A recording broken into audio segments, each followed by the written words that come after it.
Hey y'all, it's K-Bird Tweets, and this is Peace, Love, and Baseball.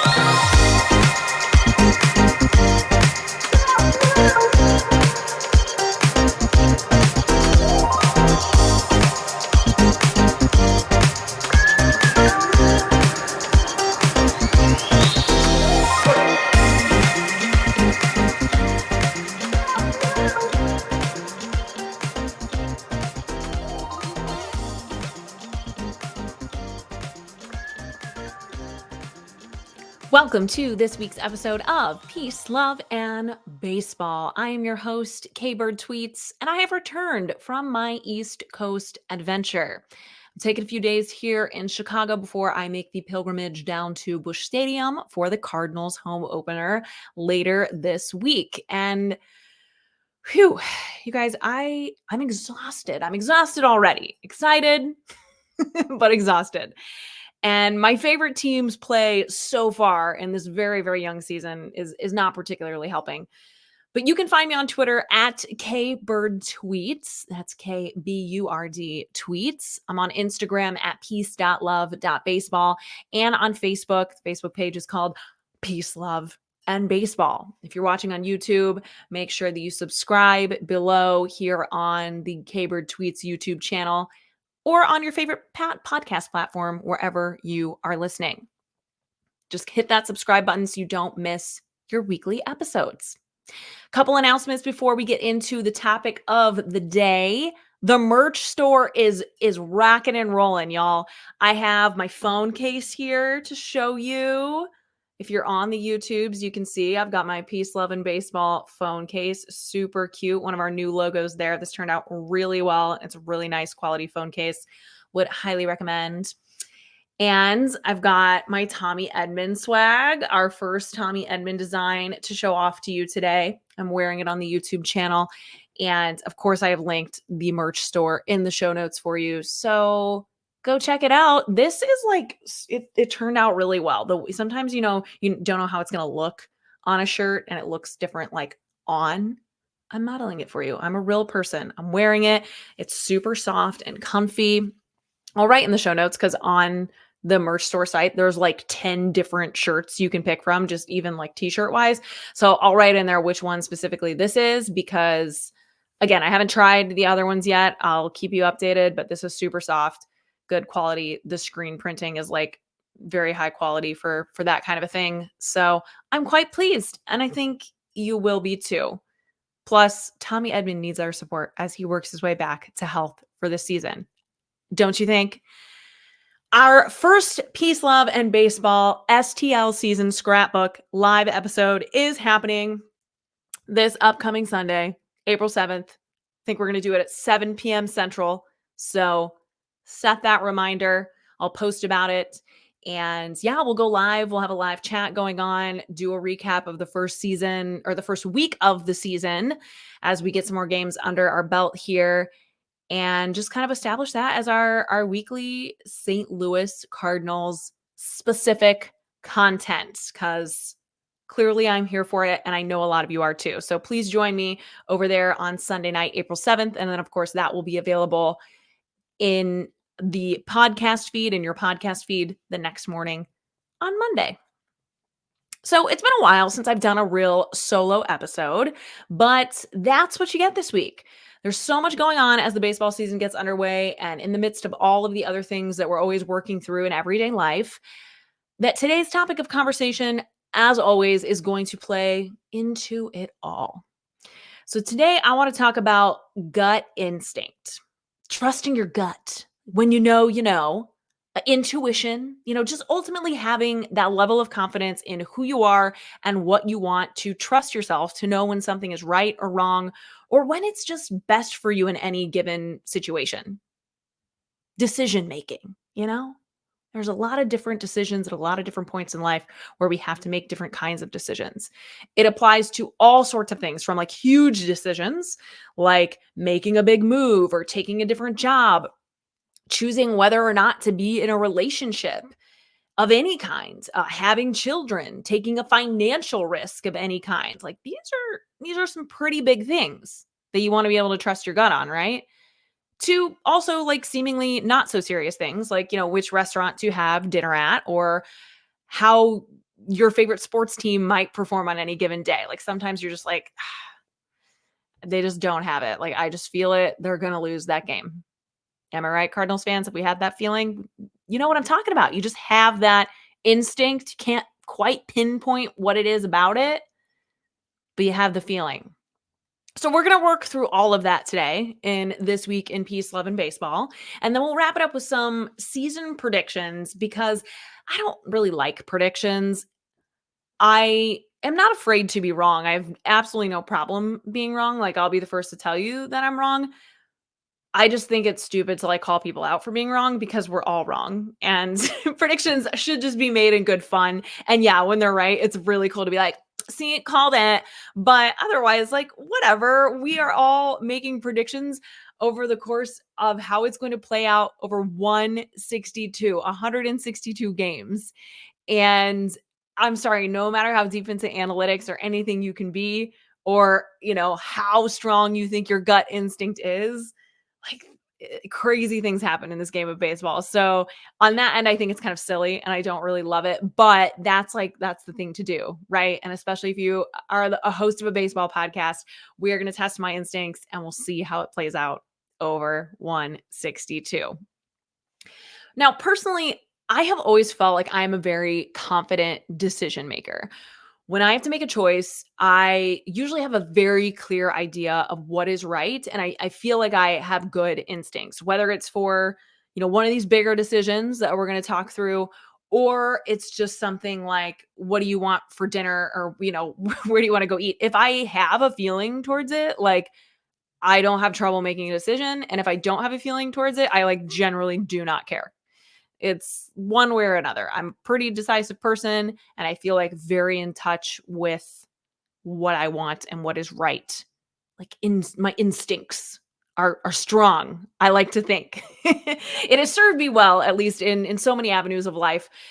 But what's toughest is in times when I don't have like a clear instinct or a gut feeling about something because I want to make a choice. I want to be certain, but maybe uncertainty is just as clear as certainty is at times. Because I am like so certain about things, when I'm not certain, it's like that it's just clear it's not the right thing. Or sometimes you have to sit still and wait. And that is really difficult. Personally, like I'm somebody who wants to actively make choices or like do what I can if I'm in any sort of a situation that's not ideal. But sometimes patience is the virtue you need to lean on there. And yeah, it's just tricky to know like whether taking action even at any point in time is the right thing, and that sometimes if the right thing is not clear, you just got to wait until it is. And that's probably like my least favorite gut instinct that I get, but it's as much of an instinct as anything. So we'll talk through a little bit of all of that and how we can best be in a headspace and environment like on the reg to be in touch with that gut feeling.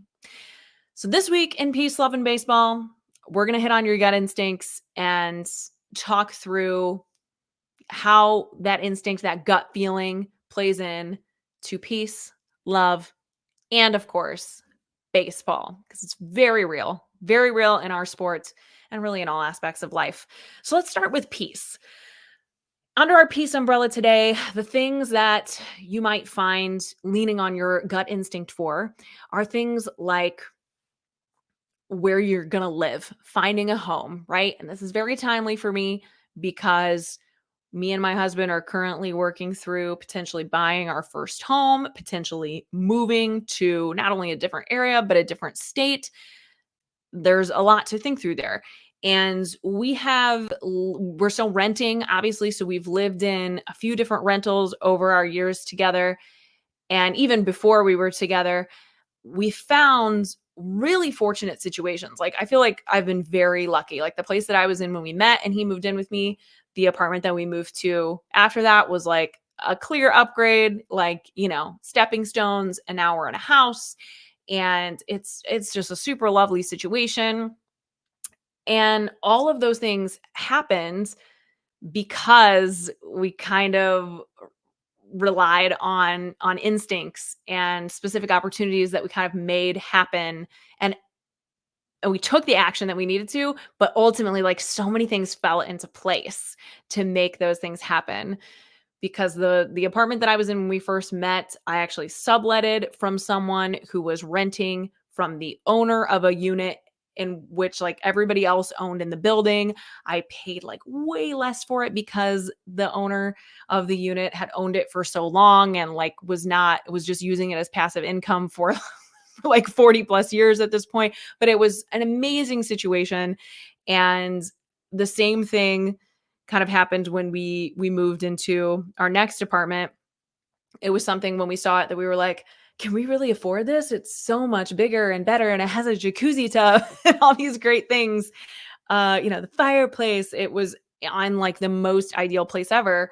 But we moved in the middle of January when no one else wanted to move. And that's, I think, why we got it and got it at a good price and everything. So again, like that give and take, but kind of our gut instinct of my previous lease wasn't up. So I had to figure out all of that too. But when it's worth it, you feel like, okay, it's worth it. And then either everything's going to fall into place or it's not. And that's kind of part of you having to use your instincts to read the situation of like, is it worth these risks that I'm taking? Is it going to work out? And kind of taking that feedback as it goes, I think helps us follow. That's, part of the instinct, right? Is just really being aware and looking for the signs. Are the signs there? Is it the right thing? And now in the home buying search, okay, so we went, and because we're looking to move to somewhere we don't live, that's not close to where we live at all, we went and we were looking at all these homes in like, I mean, over the course of almost 100 miles from each other, because we're also like not exactly sure what area we want to live in. So we were looking at all these different areas and then also trying to see all these different homes that were like so different, because we also don't have like a super specific idea of what we even want in the terms of the style of a home and stuff like that, because we've never owned a home before. And you can only be so picky when you need to be picky about certain things. And right now for us, it's the area. It's like, what is the area that we want to go to? And there's all these different black and white variables that you could use to help you decide what kind of area you want to live in. But at the end of the day, we were like, we have to go and physically be there. And that is going to be the biggest thing. The vibes, coming back to the vibes. I got to physically experience this and like let my intuition and my gut feeling guide me of like, this is where I want to be. And so we were able to do that area wise. But then you get into seeing all these different houses, and you can weigh a billion different things in your mind, and you can, say, well, it has this, it doesn't have this, whatever. But what it comes down to is like, what does it feel like? What do you feel like when you're in this place? Do you feel like you could be at home here? Is your instinct telling you like, this is it, this is the spot? And I don't know, maybe buying a home doesn't feel like as heavy of a thing for some people, but I think it's a big deal. It's a big deal, even if it's not your first time. Like, it's a big stressful thing to do. It's a big commitment. You want to make a good investment. And I mean, doing it across the country is even a bigger deal. And it's just something that you want to feel really sure about. And that's, at the end of the day, like, I think we've been trying to weigh all these different variables and saying like, how much does this matter? How much does this matter? And all of that is very important. And it's important to work through, I think, is the most important part of like the message that I'm trying to convey. You have to work through all of those things. You have to have those conversations. But at the end of the day, when it comes right down to it, like, there might be a situation where your gut instinct tells you like, this is it, this is the right one. And some of those things that you thought were important might not even matter anymore. Or some things that you didn't realize were important are like really important when you find the right thing. And the search is all part of the process. It is similar when it comes to finding the right job, right? In work, there are all different types of work situations that we have, and a lot of us have these different situations at different points in our life. Up until a few years ago, or about just over 2 years ago, I was doing very passion-driven work, and I was making a lot of sacrifices to do passion-driven work. And I worked my way up to the point where, financially, it had been a sacrifice that I was making at certain points in time. And it was no longer necessarily a financial sacrifice. Had found some stability there, but there was a huge work-life balance sacrifice and just like overall sustainability sacrifice. So there are these passion-driven jobs, but there's also jobs that might not light your fire that same way, but they have better work-life balance and benefits and sustainability, just overall, a totally different type of vibe. And all you can do is really, again, weigh the pros and the cons and feel it out and go with your gut. Because at the end of the day, I turned down a number of jobs where I thought like, man, I hope I don't regret this, because I knew I wasn't in the right long-term scenario. But I also like it's really hard to turn stuff down, right? And we're going to talk more and more about that as we get into relationships and stuff like that. It's hard to walk away from the wrong things sometimes, especially when it is something like a job where you're like, I don't want to be changing jobs constantly. Like that's a big life thing. I don't want to be trying to buy a house every year. Like these are big enough decisions that I do want to be really in touch with what is important to me and what is just the right decision. Because sometimes no matter how well you lay it out on paper and how close those pros and cons lists can match up or weigh one over the other, sometimes you just got to go with what you know is right. Is that how you ended up in your job? Have you had that kind of scenario where you've had to pick and choose and you just picked one thing over the other because it just felt right?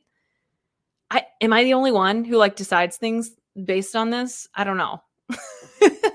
We would love for things to be as black and white as possible a lot of the time, right? It makes decisions easier. But the fact of the matter is they're not, because we're humans. And like we talked about on a few episodes back, like nothing is certain and nothing goes as planned and everything is always changing. And so you really just have to trust your instincts is what it really comes down to. What makes it worth it to take a new opportunity? Because change is scary. It's sometimes super exciting, but to make a change of any kind, as most people I think are adverse, at least in some way, to change, you have to have like a gut feeling about it being the right thing to do. And sometimes that can be hard. Like we talked about, if it's not there, sometimes you got to wait for it.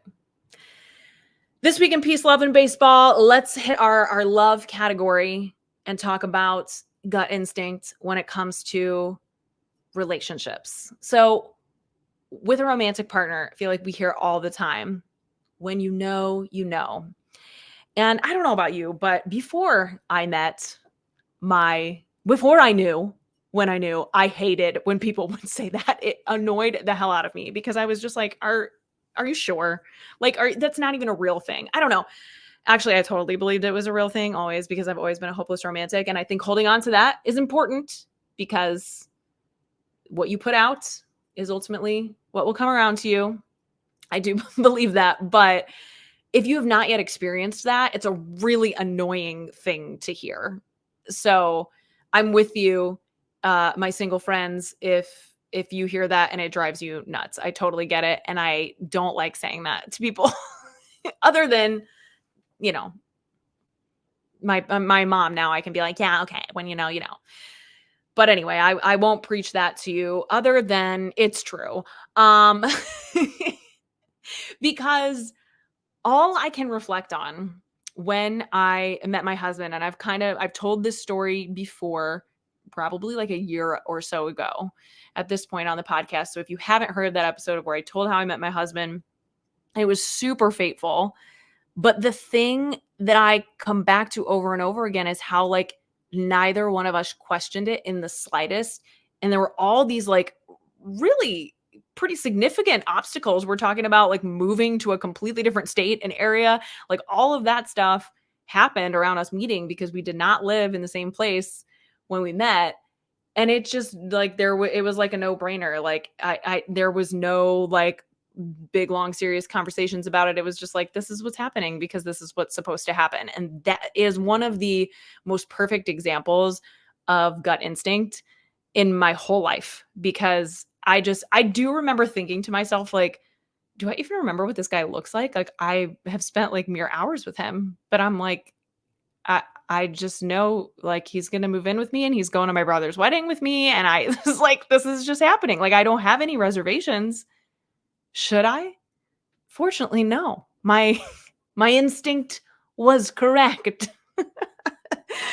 But yeah, basically, I was in a show in Chicago that ran for years in Chicago. It closed in Chicago so that they could license it regionally and do it all over the country. That's typically how it works with like a big theater production. They can't do it, all over the country until it's like closed on Broadway, or here it was Broadway in Chicago. So it closes, they license it to do it regionally, still professionally, but at different places all over the country. So my husband was in that show in a regional production of it, a few hours north of where I live. There is one woman in the show, and the woman in their production had fallen ill, and they had no one to do the performance the next day. So I received a phone call. Basically, like, friend of a friend of a friend of a friend had said, there's this girl within driving distance who has done the show and knows the role. Mind you, it had been 8 months since I had done the show, but I did it for a long time. So they called me and were like, yeah, I know it's like 9 p.m. on a Wednesday night, but we have a show tomorrow at 1. Could you like come do it and do it all weekends? And fortunately, I was in a position in my life where I had some PTO and could take care of shit and leave town for a few days. Didn't have a car yet though. So I said, if you get me there and you can pay me in cash, I'll do it. And that's what happened. I went up there and my husband was in that show, and I met him, and we literally, like, we didn't even spend any time alone together that entire 3 or 4 days that I was up there. And that was literally it. Like, the rest is history. I won't bore you with the rest of the details because that was it. Everything else from there was like very specific actions were taken for us to then spend time alone together and all of that. But it was just so instinctual. It is the most, like, when sort of thing that's ever happened to me. And it's the only way that I know how to possibly describe knowing when that is right. And I share all of that to say that we're going to come back to that conversation around when you don't have the feeling, but you want to, but you don't. You don't have to have a romantic partner. And we all have those people in our lives, right? Who are like always in a relationship. It might be for like long periods of time, but in high school, they had a long-term person. In college, they had a long-term person. Out of college, they had a couple different long-term people. They're just always in a relationship and there's people who really just like being in relationships and like that companionship. And I don't know, I was never one of those kind of people to just like date for the sake of dating, but I'm sure, even if that's your perception of it, like, we've all known those types of people. And this is a really weird comparison, but roll with me here. I'm going to bring a little baseball into it. I was telling my husband about the awards in the Japanese baseball league, where, like, for their version of the Cy Young, like the best pitcher in the league, they have certain requirements that you have to meet. And if no one in the league meets those requirements, there is not a winner of the award that year. Now, over here in America, we're obsessed with winning. So someone has to win. But my point is, no one has to win. There doesn't actually have to be a choice. If there isn't a good choice, there is no worthy choice, there doesn't have to be a choice. It's the same thing in soccer, right? Or football in European countries, in other parts of the world. There can be a tie. Nobody wins. No one has to win. Here in America, that would never fly because we're obsessed with there having to be a winner.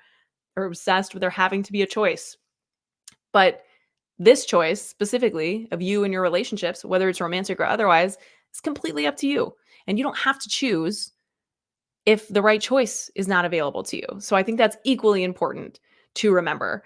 And I share that, as annoying as you might have found it, of how I met my husband, and oh my god, it was so sweet and perfect. Like, that was me though until I met him, was me being like, if the right choice isn't there, like, I don't have to choose. I don't have to pick the wrong fit. And I'll tell you what, it was worth the wait to get the gut instinct, the gut feeling to make the right choice. So sometimes you got to wait for it, whether you want to or not. I think my pets is another great example of my strong gut instinct, because I was just trying to think of, like, times where I feel like my instincts have really pulled me in the right direction. And truly, I mean, all three of my animals are three of the most solid decisions I've ever made in my life. And our dogs, we got them the exact same way. And that's a little more straightforward. But I adopted all three of my animals. I adopted my cat from the ASPCA when I was living in New York City.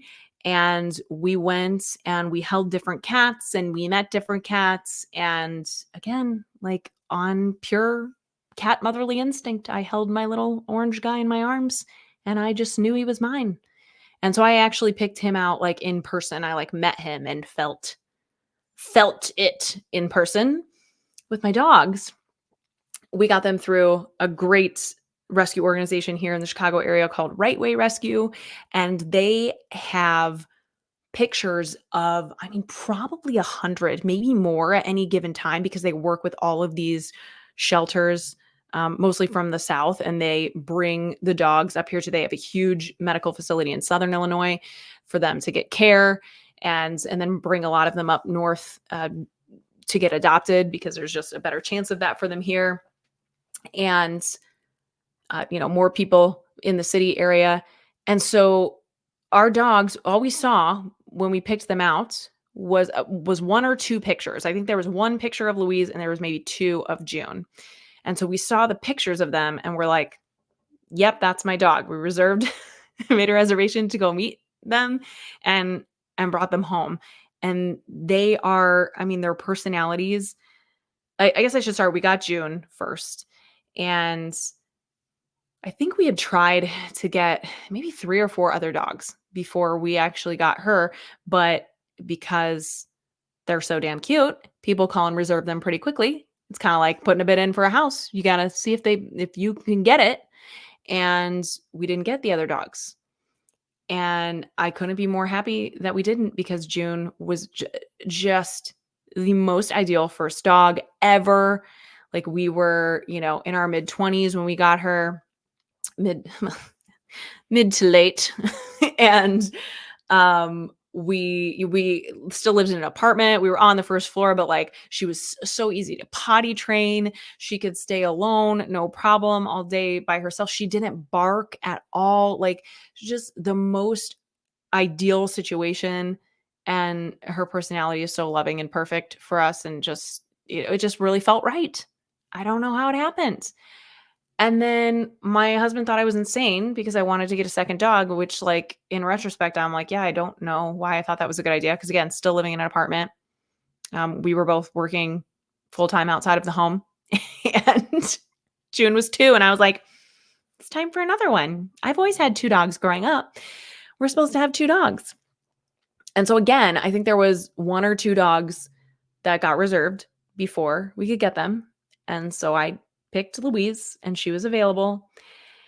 And the other risk that we were kind of taking here was that June, although she's super loving and amazing with people, does not get along with all dogs. And a lot of times female dogs do not get along very well.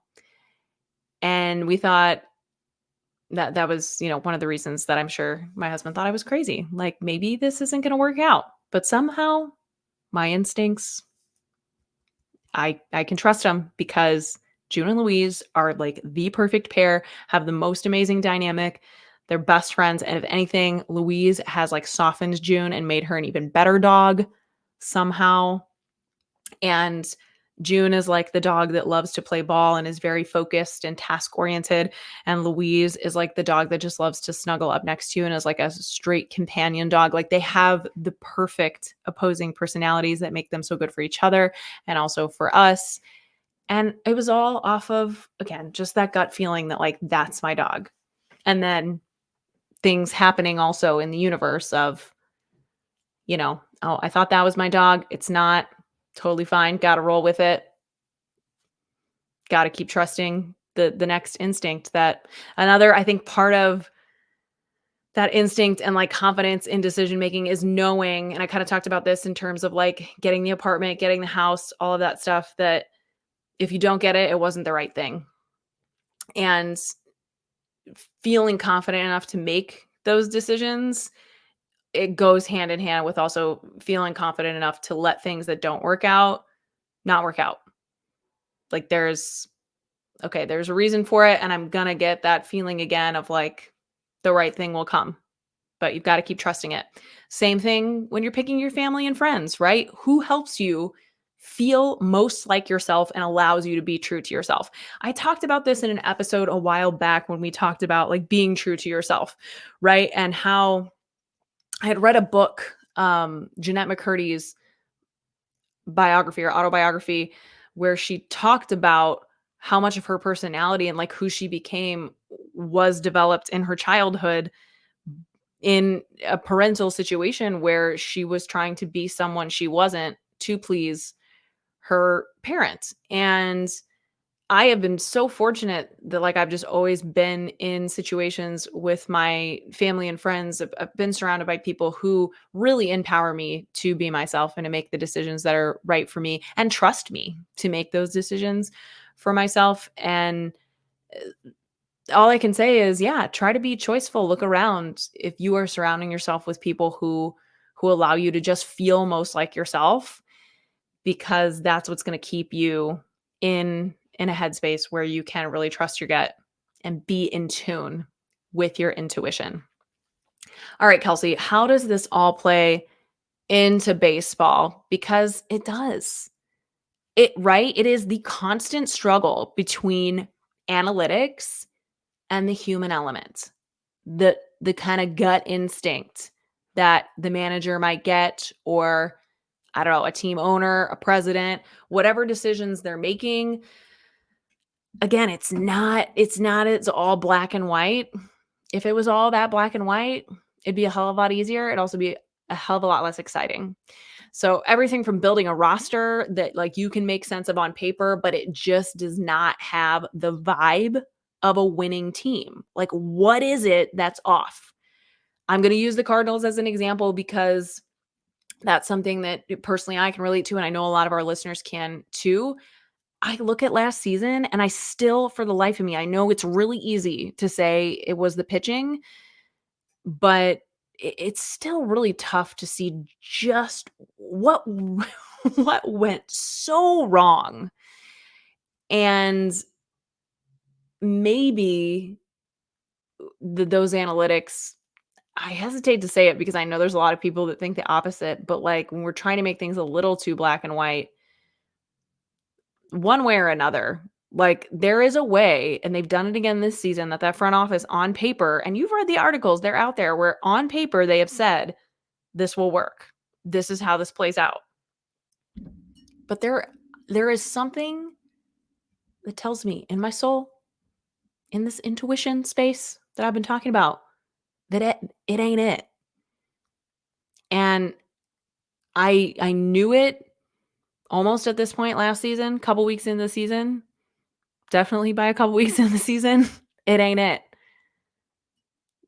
And you can call it vibes, you can call it intuition, it's all the same sort of thing. Something is off there, and it's not something that you can look on paper. You have to be aware of so many other things, and those are the people skills that we aren't prioritizing in any way, shape, or form in the workplace these days, overall as a society. Because I'm not saying nobody does. There are obviously places that do more than others and certain professions that do more than others. But as a society, it's just something that we are getting further and further away from as we get more and more obsessed with the things that we can predict. And we're just getting away from this trust that we have to have in ourselves, but also in each other, to just kind of use our instincts and take in the situation as a whole, which simply cannot be broken down to black and white statistics. A lot of the time, really in every situation, anything that has to do with humans and everything in the world has to do with humans on some level. So I don't know. How do you feel, whether it's about the Cardinals or your team's situation? Is there a certain player that you're drawn to? I feel like something that's we all relate to. Like, nothing about Tommy Edmonds' cold hard stats tell you that he should be my or anyone's favorite player. But he's my favorite. All of the above. All of these things. He is. And that is because my gut tells me that he is very valuable. And he's special and unique, and like there is something that I feel is really special about him. Everybody has a player like that on their team, right? Of where you're like, this guy is undervalued. He's underappreciated. Like, why don't they see it in him? Why don't they feel what I feel when I watch him play? Who is that player for you? Hit me up, tweet me. I would love to know. Maybe it's a player that's not even on your team. There are certain players. Jake Burger was it for me last year. I went to a White Sox game before he was traded to the Marlins. And I had no idea who he was, really. Like, I had never seen him play in person. I had never paid much attention to him because I don't follow the AL, or have not followed the AL as closely as the NL a lot of the time. And I don't know what it was about him. I was just like, this guy is it. There's something I am really interested in following him for. I don't know, but you have those feelings. Who are your gut instinct guys? To wrap up today's episode, I am going to give you my 5 gut instinct predictions for the 2024 season. This is covering all of baseball, so it's pretty broad. And again, I said I don't love predictions, but I'm going with my gut. And with something like this, I don't have any money riding on it. I have no desire to have money running on it, but I do have feelings about things, and I'm up to share that.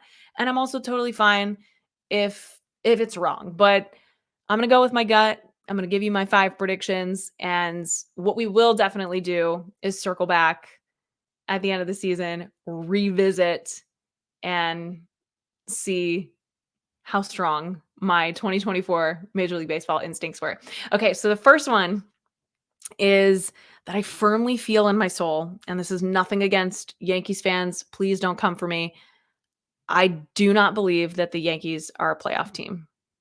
So, gut instinct prediction number 1, the Yankees are not a playoff team. They might get in with a wild card, but they won't last long. Number 2, the Mets and the Padres will both have better seasons than last year. And again, on paper, they probably shouldn't. We were super hype on them this time last year. Totally different vibe going into this season. Totally different makeup of those rosters. Shouldn't necessarily believe that they'd be better. I mean, they were both uncharacteristically tragic for how they should have been last year. But that's my gut is telling me Mets, Padres, gonna have a better year. Number 3, the Cincinnati Reds and the Kansas City Royals will be the surprises of the season. Not going to get any more specific than that. I really think these are 2 teams that, especially the national media, is not, making a ton of noise about, not following super closely. Certain aspects of the makeup of their team that I think have been underrecognized in our preseason previews overall. The Cincinnati Reds and the Kansas City Royals. Check in on them because I think they might just surprise you. Number 4, the title for the National League West division will come down to the last week of the season. I feel like it might be even closer than that. Like, I feel like the last weekend of the season between the Diamondbacks and the Dodgers. I want the Diamondbacks to win the NL West. I just do. I appreciate the makeup of their team so much more. They are right in the middle of the pack for payroll. They are spending money, but they're doing it strategically. They've invested in their team over the long haul on both the coaching side, what they're putting on the field, and how they are prepping guys to be on the field. And I appreciate the makeup of that team a lot more than, shall we call it, checkbook baseball. And of course, there's so many players that are really fun to watch on the Dodgers. And, we love to see the big bats and the MVPs back to back to back. But I'm pulling for the D-backs, and I really do think in my heart of hearts, my gut is telling me D-backs and Dodgers going to finish pretty close. Number 5, I'm still looking for some more clarity on this one. So when I know, I'll know, and I'll let you know. But what I do know is that I believe a new superstar will emerge this season that isn't yet hot on the national media's radar. I'm not going to say that it's going to be Nolan Gorman yet, but it's somebody like Nolan Gorman. If it's not Nolan Gorman, it's somebody like Nolan Gorman who has that superstar potential. He could get freaking MVP votes, you guys. It's going to be somebody like that. Might just be him. I'm going to wait for some more clarity again from my gut. I'll keep you updated. But that's how I'm going to end today's episode. Kind of short and sweet episode for what we normally do here at Peace, Love, and Baseball. But like I said, had a very busy week and another fun week coming up as we're going to get some Cardinal baseball in St. Louis at Busch Stadium. And we'll see if we can bring you some fun coverage from there as well. And that'll be in next week's episode. But before then, don't forget, we're going to see you on Sunday nights at 7 p.m. Central for our STL season scrapbook, first live episode that we will do weekly on Sundays for exclusively our Cardinals content and weekly coverage of what's going on throughout the season.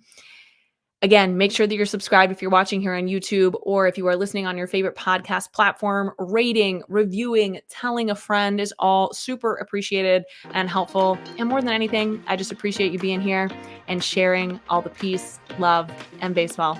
I'll see you next week.